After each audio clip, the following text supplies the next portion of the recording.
여러분들 갑자기 얼굴에 뾰루지가 확 올라오면 뭐부터 하세요? 저도 그랬거든요. 일단 유튜브에 여드름 빨리 없애는 법 막 검색하고 올리브영 달려가서 패치부터 사잖아요. 맞죠? 진짜 제가 유튜브 하면서 이거는 꼭 한번 싹 다 털고 싶었는데 바로 약국 여드름 연고예요. 제가 오늘 진짜 다 꺼내왔어요. 아니 이걸 다 꺼내보니까 저도 진짜 이렇게 많이 쓴 줄 몰랐거든요. 저희가 피부과 갈 시간도 돈도 없잖아요. 그래서 약국을 가서 좋다는 거 하나씩 다 사서 발라본 거예요. 진짜로. 근데 써보니까 알겠더라고요. 이게 다 같은 여드름 연고가 아니에요. 어떤 건 곪기 시작할 때 써야 되고 어떤 건 좁쌀에만 발라야 되고 이걸 모르고 막 바르니까 효과는 없고 피부만 막 뒤집어지는 거죠. 피부과 의사들은 이런 거 하나하나 길게 설명해주지 않아요. 바쁘니까. 그래서 오늘은 제가 제 돈, 제 시간, 제 피부를 갈아서 알아낸 약국 연고의 진짜 사용법, 그 비밀을 전부 알려드릴게요. 색소 침착, 좁쌀 여드름, 화농성 여드름, 그리고 모낭염까지 제가 이 전부 다를 겪어본 사람으로서 이 4가지 증상에 필요한 연고들을 전부 알려드리니까요. 영상 스킵하지 마시고 꼭 끝까지 봐주세요.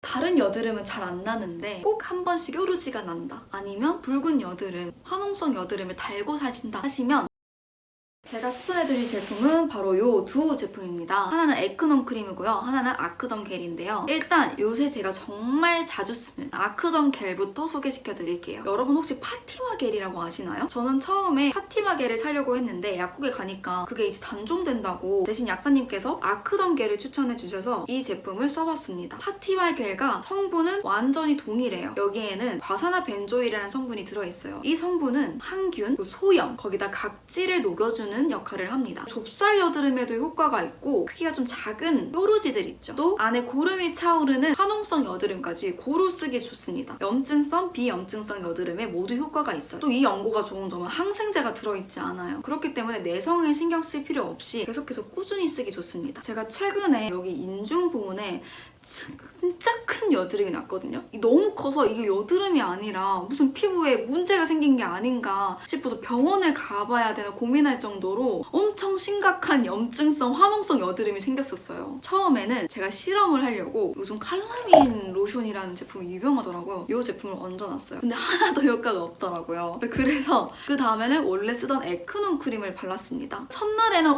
역시 에크논 크림 진정이 되는구나 싶었는데 그 다음날 더 커지는 거예요. 그래서 이 제품을 사서 발랐는데 그제야 진정되기 시작하더라고요. 지금은 이 제품 덕분에 여드름이 흉도 안 남기고 얘를 짤 필요도 없었어요. 그냥 이 안에서 이 염증이 없어지면서 착 가라앉았고요. 저는 바르기 간편하고 바르고 나서의 관리가 쉬워서 이 제품을 쓰고 있습니다. 에크논 크림은 바를 때 여드름이 난 부위에 두껍게 올려줘야 돼요. 근데 얘는 그럴 필요 없이 아주 얇게만 발려주면 되고 바르고 난 뒤에는 빠르게 굳어서 얇은 막이 형성이 되는데요. 그래서 뒤척이거나 활동을 할 때 묻어나지 않고 닦여지지 않고 그 위에 계속 효과를 발휘하고 있어서 이 제품을 씁니다. 에크논 크림은 좋긴 하지만 바르고 난 뒤에 뒤척이다 보면 이불이나 옷에 묻기도 하고 옷에 묻는 걸 떠나서 발라져 있던 제품이 없어지게 되니까 제대로 된 연고의 효과를 못 받잖아요. 그리고 아침에 나갈 때 에크논 크림을 두껍게 올리고 갈 수 없으니까 아침에 출근을 할 때도 저는 아크덤 겔을 주로 써줍니다. 근데 이 아크덤 겔에는 엄청난 단점이 있습니다. 바로 자극감이 세다는 거예요. 사용법이 얇게 펴바르는 거라고 했잖아요. 그 이유가 많이 바르면 자극이 심해서 피부가 오히려 상하기 때문인데요. 인중에 여드름이 났을 때도 얘를 꾸준히 바르면서 여드름이 없어지긴 했지만 없어지고 난 후에 붉은 자국이 굉장히 오래 갔어요. 저는 그게 붉은 자국인지도 모르고 그냥 여드름이 계속 있는구나 싶어서 계속해서 발라줬는데 아니더라고요. 이건 여드름이 없어지고 난 뒤에 이 제품 때문에 생긴 붉은 자국이었어요. 저희 여름에 햇빛을 오래 받았을 때 빨갛게 변하면서 각질이 벗겨지잖아요. 그것처럼 제 인중도 빨갛게 변하면서 각질이 일어났었거든요. 그리고 발랐을 때도 조금 화끈거리는 느낌이 계속 지속이 됐었어요. 그 이후에는 마데카솔을 바르면서 이 붉은기를 없애줬어야 됐는데 다행히 여드름 자국이나 흉터는 남지 않았습니다. 그런 위험성이 있긴 하지만 여전히 저는 지금도 에크논 크림 대신 요 연고를 발라주고 있고요. 확실히 에크논 크림이 효과가 없는 여드름에는 얘가 정말 잘 들어요. 과하게 바르지 않고 아주 소량 그리고 얇게 국소 부위에 펴바른다면 에크논 크림으로 효과를 못 보셨던 분들은 이 제품 추천드릴게요. 그럼에도 불구하고 공부하고 나는 피부가 많이 민감하고 또 자극이 되는 게 걱정되신다 하시면 에크논 크림을 쓰셔도 좋아요. 이 에크논 크림은 자극이 하나도 없어요. 많이 발라도 상관없고요. 내성이 있거나 그런 게 아니기 때문에 계속해서 꾸준히 발라주시면 좋습니다. 제가 이걸 쓰기 전에는 에크논 크림을 주로 써왔어요. 이걸 바르고 나면 그 다음날 바로 진정이 되어 있는 게 보이고 여드름 크기에 따라서 다르겠지만 3일 정도 바르면 여드름이 잔잔하게 가라앉는 걸 볼 수 있습니다. 여기에는 항염 그리고 항균을 도와주는 성분이 각각 들어있기 때문에 붉은 여드름, 뾰루지, 화농성 여드름에 효과가 좋습니다. 난 바르는 게 조금 귀찮고 좀 간편하게 관리를 할 수 있었으면 좋겠다. 그리고 에크논 크림으로 효과를 못 봤다 하시는 분들은 이 제품을 추천드리고요. 난 자극감이 좀 걱정되고 여드름 연고를 써본 적이 없다 하시면 이 에크논 크림을 추천드릴게요. 여드름 약을 먹고 연고를 바르고 화장품 이것저것 써봐도 없어지지 않는다 하시는 분들은 좁쌀 여드름이나 화농성 여드름이 아니라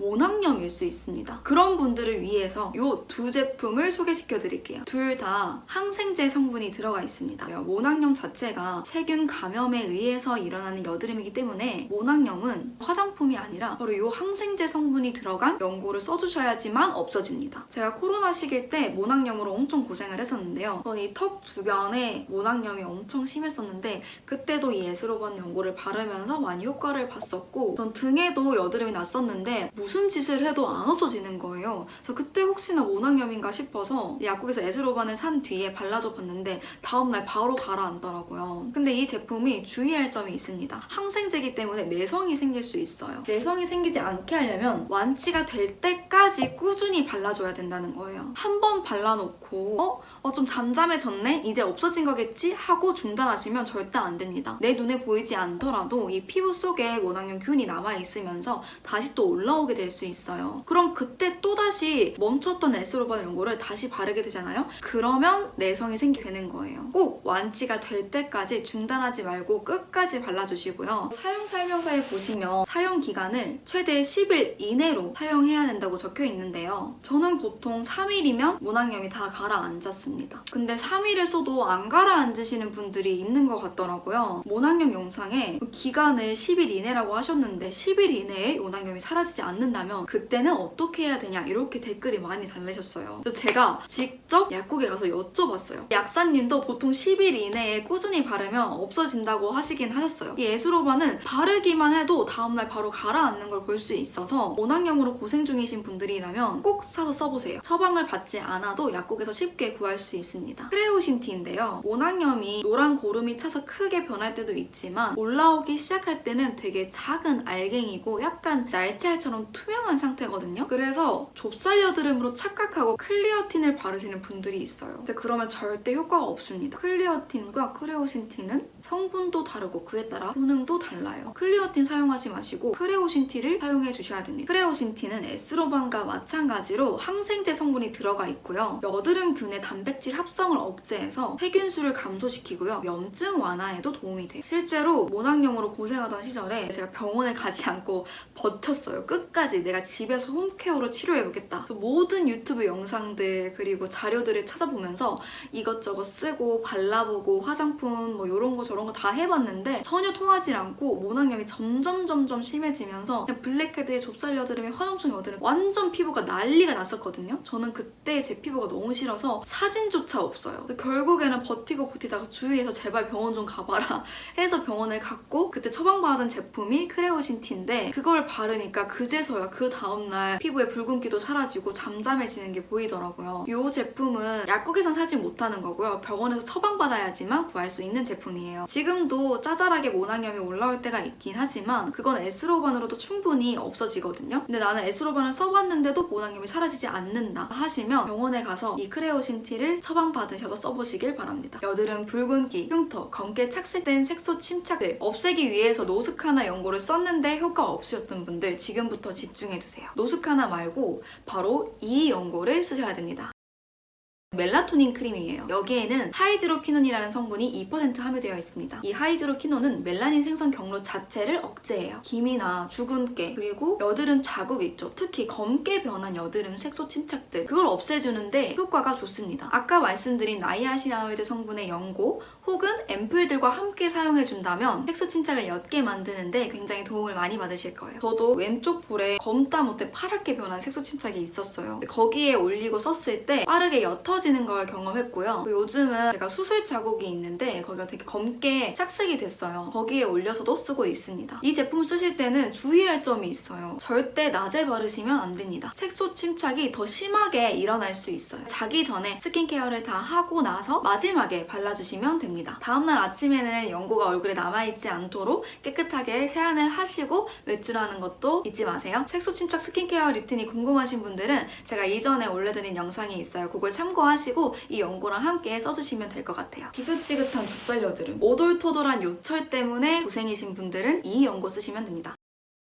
바로 에크린겔입니다. 여기에는 살리실산이라는 성분이 2%가 포함되어 있어요. 살리실산 성분은 내 피지를 녹여주고 피부 겉에 두껍게 쌓인 각질들을 녹여주는데 좋습니다. 특히 지성이신 분들, 피지가 많이 나와서 좁쌀 여드름이 계속 나시는 분들은 이 제품이 딱이에요. 이 제품 이전에는 클리어틴이라는 제품이 있었어요. 톡톡이라고 부르던 그 제품. 제가 지금은 수부지인데 수부지가 되기 전에는 완전 지성이었어요. 초등학생 때부터 고등학교 때까지는 화농성 여드름, 염증성 여드름, 그러니까 피지 얼굴에 달고 살았고 블랙헤드 모공 문제 때문에 클리어틴을 매일같이 달고 살았습니다. 클리어틴도 에크린겔과 동일하게 살리실산이 2% 포함되어 있어요. 근데 제가 에크린겔을 더 추천하는 이유는 에크린겔이 조금 더 깔끔하고 청결하게 쓸 수 있어요. 클리어틴은 윗부분이 폼으로 되어 있기 때문에 피부에 누르면서 안에 있는 내용물이 나오는 구조예요. 여드름이 안 나기 위해선 청결이 첫 번째인 거 다들 아시죠? 겉에 있는 폼 부분을 떼서 따로 씻거나 교체할 수 없기 때문에 그걸 쓰는 기간 동안은 계속해서 내 피부에 닿는 거잖아요. 그래서 클리어틴보다는 이 제품을 추천드립니다. 근데 이 제품은 아무래도 피지를 녹여주고 없애주는 제품이기 때문에 피부 장벽이 무너지신 분들이거나 건성이신 분들한테는 건조하게 느껴질 수 있어요. 바르고 난 뒤에는 꼭 수분크림 바르는 거 잊지 마세요. 턱드름이 고민이신 분들 지금부터 주목해주세요. 턱드름을 짜고 난 후에 생기는 흉터는 이 연고로 해결하셔야 됩니다.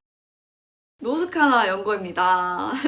노스카나가 효과가 없는 제품이 아니에요. 단지 색소 침착에는 효과가 없을 뿐입니다. 이 노스카나 연고는요, 튀어나온 흉터, 즉 켈로이드성 흉터에 효과가 있어요. 대부분 사람들이 붉은기나 아니면 패인 자국들을 없애기 위해서 얘를 바르고는 많이 실망을 하시는데요. 얘는 원래 그 용도로 나온 게 아니라 튀어나온 흉터를 없애기 위해 쓰는 겁니다. 여드름이 생기면 보통은 압출하고 난 후에 패인 자국이 생겨요. 패인 흉터와 튀어나온 흉터는 다르게 치유를 해줘야 됩니다. 패인 흉터는 콜라겐 생성을 좀 더 촉진시켜야지 그 부위가 차올라서 흉터가 없어지게 되는데, 튀어나온 흉터는 콜라겐 생성을 억제시켜야지 다시 평평해지게 돼요. 성인 여드름은 뭐 이마나 볼에도 나지만 특히 턱에 많이 나잖아요. 턱에 나는 여드름을 압출하고 난 후에는 튀어나온 흉터가 생기기 쉽다고 해요. 저도 최근에 이 턱 라인에 여드름이 나서 압출을 했는데 그 후에 얘가 올라와 있더라고요. 저는 여드름이 압출이 덜 된 줄 알았어요. 안에 아직도 남아있어서 이런가 싶어서 더 짜려고 했거든요. 근데 아니더라고요. 그때 마침 노스카나 연고가 켈로이드성 흉터에 효과가 있다는 얘기가 생각나서 2-3일 정도 꾸준히 발라주니까 튀어나온 흉터가 매끈해졌어요. 턱드름을 짜고 난 후에 흉터들의 좀 효과를 보고 싶다 하시면 이 노스카나 연고 추천해드릴게요. 세비타비 겔입니다. 여기에는 나이아신아마이드가 4% 포함되어 있어요. 나이아신아마이드 성분 자체가 피부 장벽을 강화시켜주는 데 도움이 되기도 하고 항염 작용, 피지 조절로 인해서 염증성 여드름이나 좁쌀 여드름을 진정시키는 데도 좋아요. 게다가 여드름을 겪고 나면 붉은기 그리고 검게 색소 침착이 일어나잖아요. 그걸 옅게 만들어주는데 굉장히 좋아요. 저도 요새 되게 잘 쓰고 있어요. 이 영상을 보시는 분들이라면 꾸준히 염증성 여드름을 겪고 있으신 분들일 거예요. 그런 분들일수록 피부 상태가 굉장히 예민해져 있기 때문에 아무리 효과가 좋아도 자극이 높으면 쓰지 못하는데, 특히나 이 제품이 좋은 건 자극이 하나도 없습니다. 나이아신아마이드가 들어가 있음에도 불구하고 4%이기 때문에 피부가 부담 없이 쓰기 좋아요. 여드름이 난 곳에만 제한적으로 발라서 쓰기도 좋고 얼굴 전체에 얇게 펴발라 쓰기에도 좋습니다. 염증성 여드름 그리고 좁쌀 여드름, 색소 침착까지 모든 걸 해결하고 싶은데 자극이 없는 제품을 찾는다 하시면 이 제품 추천드릴게요. 약국 쭉 여드름 연고에 대해서 설명을 해드렸는데요. 제가 실제로 꾸준히 써오면서 테스트를 해봤던 제품이에요. 제가 지금 소개시켜드린 제품들은 실제로 모낭염이 왔을 때, 화농성 여드름이 생겼을 때, 뭐 뾰루지, 좁쌀 여드름, 색소 침착이 생겼을 때 다 써봤던 제품이고 효과를 봤던 제품이기 때문에 이렇게 오늘 소개를 시켜드렸고요. 피부과 가기가 어려우신 분들은 오늘 설명드린 제품들 그리고 제가 이때껏 소개시켜드린 여러 스킨케어 루틴들이랑 함께 쓰신다면 여드름이 없어지고 피부가 매끈해지실 거예요. 오늘 소개시켜드린 제품들 말고 궁금한 제품들이 있다면 댓글에 남겨주세요. 제가 또 써보고 후기를 영상으로 들고 오겠습니다. 오늘 영상도 봐주셔서 감사하고요. 다음에 더 좋은 영상으로 돌아올게요. 안녕.